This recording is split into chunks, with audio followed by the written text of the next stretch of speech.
Olá, pessoas e pessoas, tudo bom com vocês? O vídeo de hoje é para falar de um assunto que com certeza você conhece alguém ou você é uma pessoa ansiosa, né? Então nós vamos falar de ansiedade, que é um dos maus do século aí, que tá bem para nós aí. E aí, como é que a gente pode tratar? O que leva à ansiedade? E como que a medicina chinesa vê essa questão da ansiedade? Se você entra nesse quadro ou conhece alguém que tem ansiedade ou é apenas um curioso, esse vídeo é para você.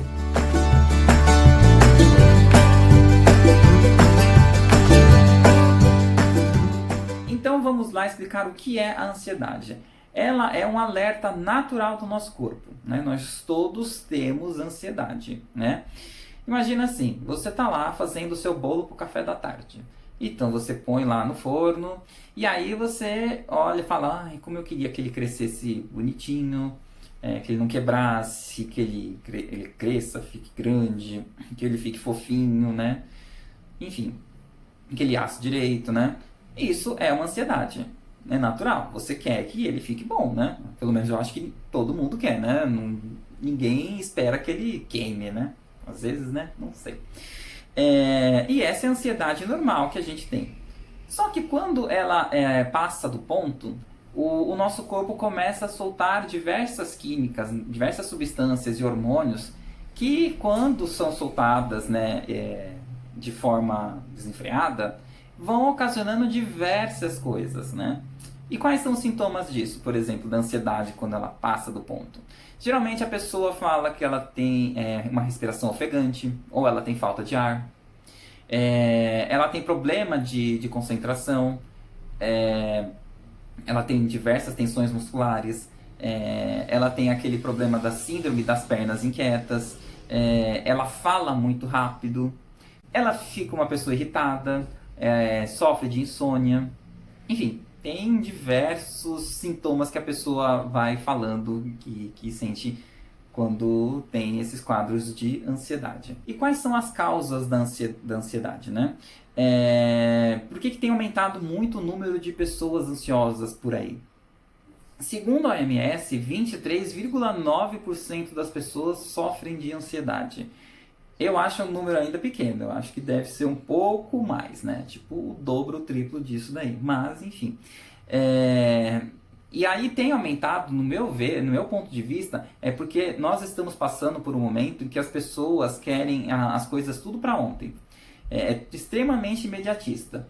E a gente se equipara umas com as outras, né? Poxa, eu tô com 32 anos, como é que eu não viajei a Europa, não fiz não estou vivendo na Europa, né? Por que eu não estou ganhando 50 mil reais? Por que eu não tenho o carro do ano, né? Por que eu ainda não tenho a minha casa própria? Se a pessoa lá tem, porque o fulano tem, não sei o quê. Olha lá, o fulano com 28 anos já está com um casamento perfeito, maravilhoso, está postando nas redes sociais. Então isso tudo você começa a ver, você fala, você começa a ficar meio paranoico. E outras coisas o bombardeio de notícias ruins que a gente recebe, né? Então eu acredito que muito vai nessa linha toda. Mas a causa também pode ser por questões genéticas, né? Um pai e uma mãe muito ansiosa criam filhos muito ansiosos, né? Pode reparar, você ansioso, que você pode ter um pai e uma mãe assim que também é bem parecido com do jeito que você age, né? Alguns tipos de medicamento podem criar quadros de ansiedade, alguns traumas ou problemas da infância também podem fazer isso.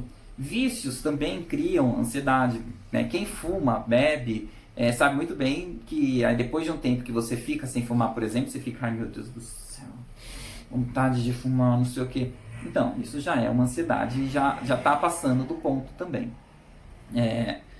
A ansiedade, quando ela começa a passar do ponto, ela vai criando alguns quadros diferentes. Por exemplo, preocupações, como eu falei, a irritabilidade.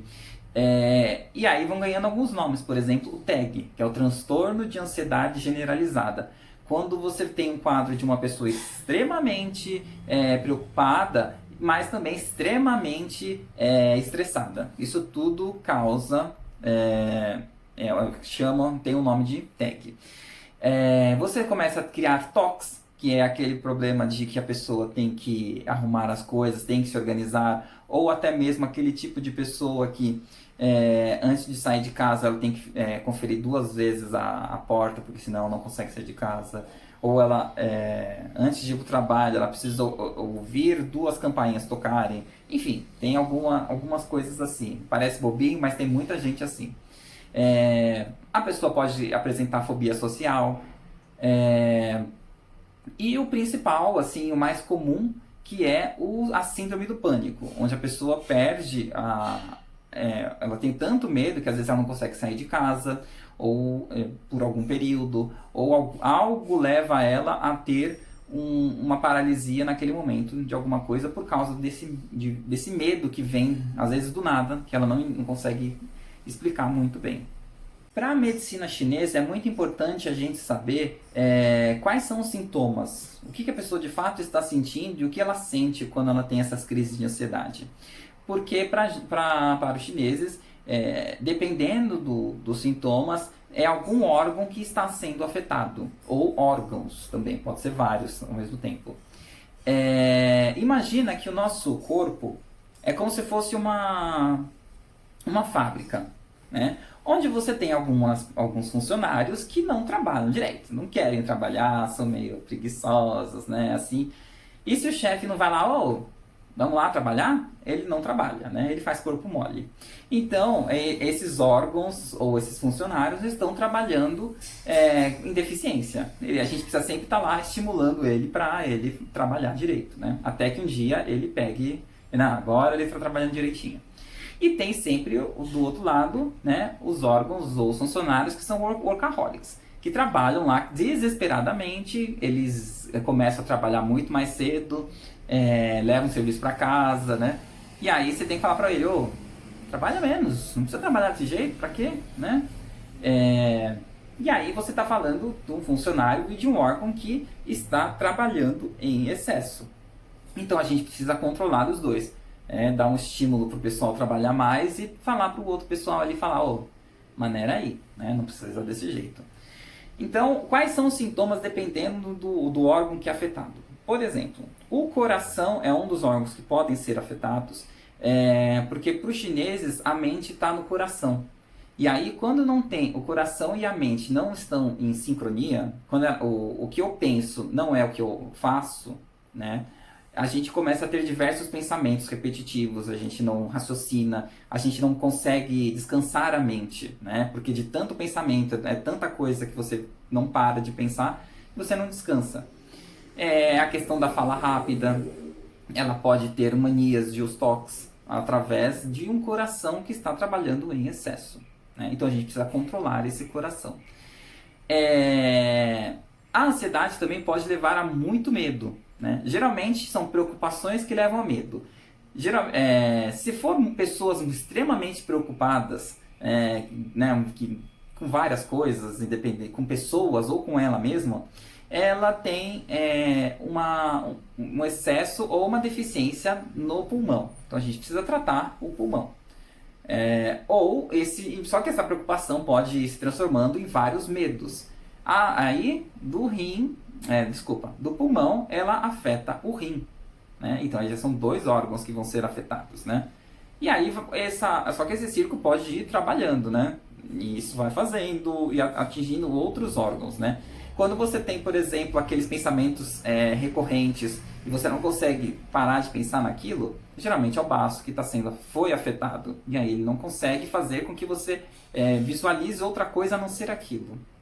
E aí tem aquela ansiedade que a pessoa fica gritando, ela fica nervosa, ela quer socar as pessoas, né?